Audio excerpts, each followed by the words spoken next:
మధ్యలో వస్తాడు వీడకుడు.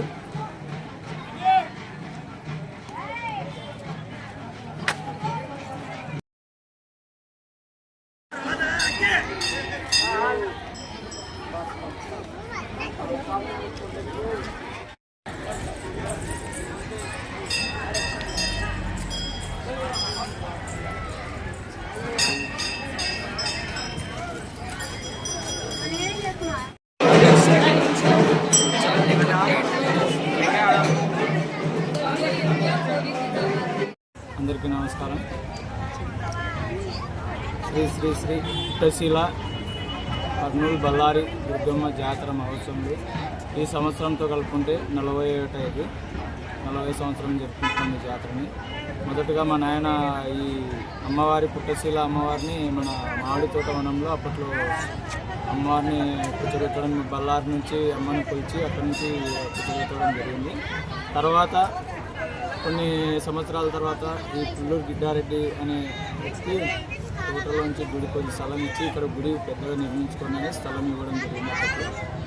అప్పట్లో మా నాయన చానేళ్ళు జాతర 1993లో మా నాయన చనిపోవడం జరిగింది. తర్వాత నుంచి మా పెద్దమైనటువంటి అనారమ్మ కానీ, ఆ అనారమ్మ తర్వాత నుంచి మా అన్న మాలి, పూజారి మాలి ఈ ఆ గుడిని పట్టుకొని ప్రతి ఏటా జాతర కానీ జరపడం జరిగింది. తర్వాత నేను కూడా ఇన్వాల్వ్ అవ్వడం జరిగింది. మా అన్న నువ్వు కూడా కొద్దిగా ఉండాలా, గుడి చేయాలా చేయాలంటే సరే నేను కూడా ఇన్వాల్వ్ అయినాను. గుడికి ప్రతి సంవత్సరం జాతర జరుపుకుంటూ ఈ జాతరకి మెయిన్గా మా క్యాస్ట్ షికారి సంఘం వాళ్ళు మాకు ఎంతో ముందుకుంటారు.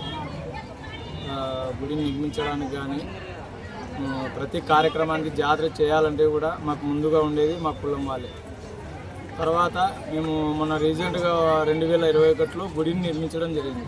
అప్పుడు కూడా మా వాళ్ళ కాడపోతే అమౌంట్ బాగానే చందాలు తీసి గుడిని అంటే కుదురులు కూడా మాకు ఇవ్వడం జరిగింది. మా క్యాస్ట్ వాళ్ళనే కాదు, కుదురులు కూడా ఇచ్చి గుడి నిర్మించడం జరిగింది.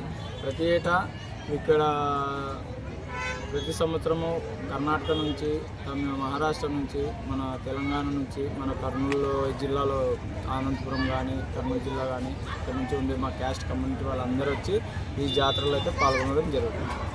అలాగే ఈ జాతరకి మా పెద్దోళ్ళు కూడా ఎంతో సహకారం చేయడం కూడా జరిగింది. టీజెంకేఎస్ సార్ కానీ మాకు వాటర్ ట్యాంకు 5 లక్షలు తన ఎంపీ ఫండ్ కింద మాకు రిలీజ్ చేసి మాకు ట్యాంక్ కూడా నిర్మించింది. అప్పట్లో మురళీకృష్ణ గారు కూడా మనకి కమిటీలని కూడా అతను నిర్మించడం, అప్పుడు ఫండ్స్ ద్వారా నిర్మించడం జరిగింది. ఇలాగే మాకు ఈ సహకారం అందించిన ప్రతి ఒక్కరికి మేము ఫస్ట్ ధన్యవాదాలు చేసుకుంటూ, అలాగే మాకు గుడికి ఇంకా పని ఉంది. ఈ గుడి చూడండి, ఇక్కడ నడచడానికి అసలు గుడి చుట్టూ రస్తా లేదు. దీన్ని కూడా మేము పెద్దల ద్వారా పోయి ముందు ఇంకా మేము పెద్దగా నిర్మాణం చేయాలనే ఉద్దేశంతోనే ఉన్నాము.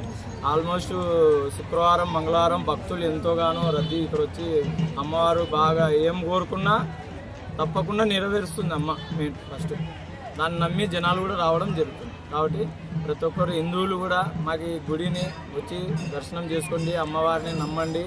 నమ్మికి గ్యారంటీగా మీ కోరికలు నెరవేరుస్తుంది. అలాగే కొద్దిగా మీరు కూడా హిందువులు కానీ మా క్యాస్ట్ కమ్యూనిటీ వాళ్ళు కానీ కొద్దిగా గుడి నిర్మాణం ఇంకా మాకు పని వరకు పెండింగ్ ఉంది, దాన్ని కూడా సహకరించాలని కోరుకుంటూ ఈ అవకాశం ఇచ్చిన మీడియా మిత్రులందరికీ థ్యాంక్ యూ.